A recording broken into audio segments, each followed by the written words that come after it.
അവസാനത്തോളം സഹിച്ചു നിൽക്കുന്നവൻ രക്ഷിക്കപ്പെടും. സഹിക്കുന്നു എങ്കിൽ കൂടെ വാഴും. നാം അവനോടുകൂടെ തേജസ്കരിക്കപ്പെടേണ്ടതിന് അവനോടുകൂടെ കഷ്ടമനുഭവിക്കേണ്ടതാകുന്നു. പ്രിയപ്പെട്ടവരെ, ഒരു മനുഷ്യൻ്റെ ആരംഭത്തേക്കാൾ അവൻ്റെ അവസാനം നല്ലതാണ്. യേശു കർത്താവിൻ്റെ ശുശ്രൂഷ ആരംഭിക്കുന്നത് യേശുവിൻ്റെ 30-ാമത്തെ വയസ്സിലാണ്. യേശു പരിശുദ്ധാത്മാവിൻ്റെ ശക്തിയോടെ നസറത്ത് എന്ന പള്ളിയിലേക്കാണ് പോയത്. പതിവുപോലെ ശബ്ദത്തിൽ തിരുവെഴുത്തുകൾ തുറന്ന് വായിക്കാൻ തുടങ്ങി. ചില നിമിഷങ്ങൾ കഴിഞ്ഞപ്പോൾ ജനം കണ്ടത് വിടുതലാണ്.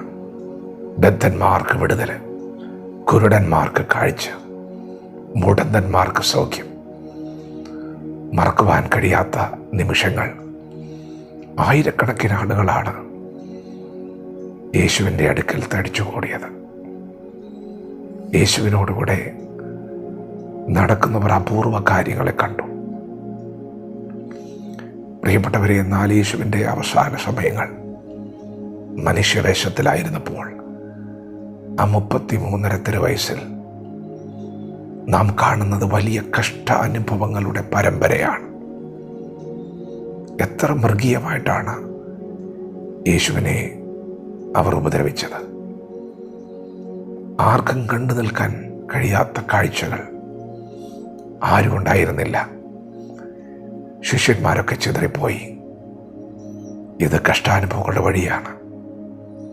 പ്രിയപ്പെട്ടവരെ, ഒടുവിലത്തെ സമയം അതെങ്ങനെയാണ് നല്ലതായത്? ദൈവം അവനെ അടിക്കുന്നു, ദൈവം ശിക്ഷിക്കുന്നു എന്നൊക്കെ ചിലർ പറഞ്ഞു. ആർക്കും കണ്ടു നിൽക്കാൻ കഴിഞ്ഞില്ല.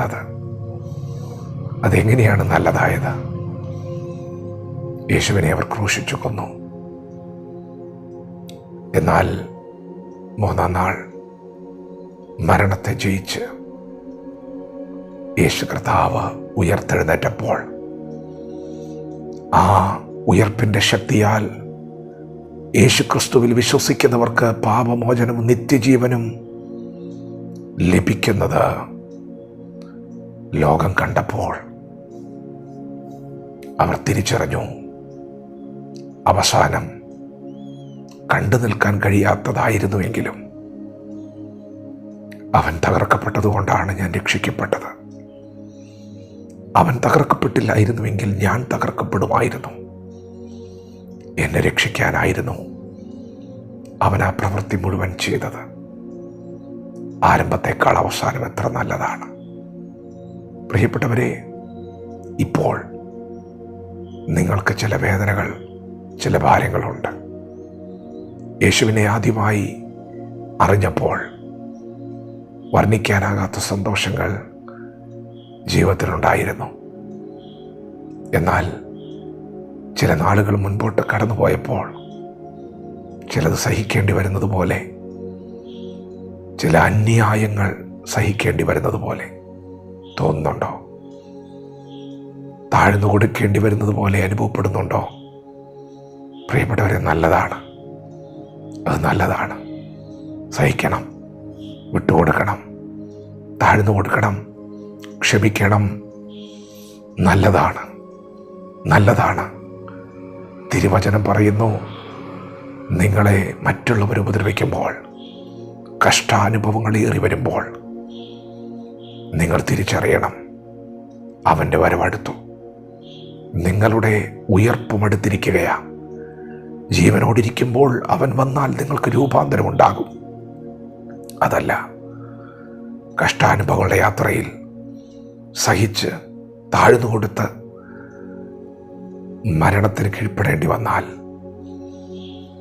അവൻ്റെ വരവെങ്കിൽ നീ മരണത്തെ ജയിച്ചു ഉയർത്തെഴുന്നേൽക്കും. സഹിക്കുന്നവൻ രക്ഷിക്കപ്പെടും. യേശുവിനെ കർത്താവെന്ന് വായികൊണ്ട് ഏറ്റു പറഞ്ഞതുകൊണ്ട് അത് തീർന്നിട്ടില്ല കേട്ടോ. രക്ഷയുടെ പൂർത്തീകരണത്തിലേക്ക് എത്തണമെങ്കിൽ സഹനങ്ങളുടെ വഴിയിലൂടെ തന്നെ കടന്നു പോകണം. രക്ഷയ്ക്കായി വളരുവാൻ വചനമെന്ന മായമില്ലാത്ത പാല് കുടിച്ച് മുന്നേറണം. ഇന്ന് പകൽ നിങ്ങൾ സഹിക്കുകയാണ്. നിങ്ങൾ നിന്ദിക്കപ്പെടുന്നുണ്ട്, ഒറ്റപ്പെടുന്നുണ്ട്. എന്നാൽ നിങ്ങളെ കാത്തിരിക്കുന്നത് തേജസ്കരണമാണ്. നിങ്ങളെ കാത്തിരിക്കുന്നത് വാഴ്ചയാണ്. കണ്ണുനീരില്ലാത്ത, ദുഃഖമില്ലാത്ത, മരണമില്ലാത്തൊരു വീട് ഒരുങ്ങുന്നുണ്ട്. അല്പനേരത്തേക്ക് ഈ കഷ്ടപ്പാടുകളുള്ളൂ. ഒന്ന് വിട്ടുകൊടുക്ക്, സഹിക്ക്, ക്ഷമിക്ക്. യേശു അന്യായം സഹിച്ചതുപോലെ അവൻ്റെ ഭാഗത്ത് ന്യായം ഉണ്ടായിരുന്നു. നമ്മെ സ്നേഹിച്ചതുകൊണ്ട്, നമ്മെ ഓർത്തതുകൊണ്ട് അവൻ മിണ്ടാതിരുന്നു. എല്ലാം സഹിച്ചു. സഹിക്കണം. അതാണ് ക്രിസ്തു നമുക്ക് കാണിച്ചു തന്ന മാതൃക. ക്ഷമിക്കണം. അതാണ് അവൻ കാണിച്ചു തന്ന മാതൃക. സഹിക്കുക. ഒടുവിലത്തെ സമയം വരെയും സഹിക്കുക. നിനക്കൊരു തേജസ്കരണമുണ്ട്, നിനക്കൊരു ഉയർപ്പുണ്ട്, നിനക്കൊരു വാഴ്ചയുണ്ട്. യേശുവിനോട് കൂടെ വചനത്തോട് പ്രതികരിക്കാം. ദൈവം നമ്മെ ഓരോരുത്തരും ഈ പകൽ അനുഗ്രഹിക്കുമാറാകട്ടെ. ആമേൻ.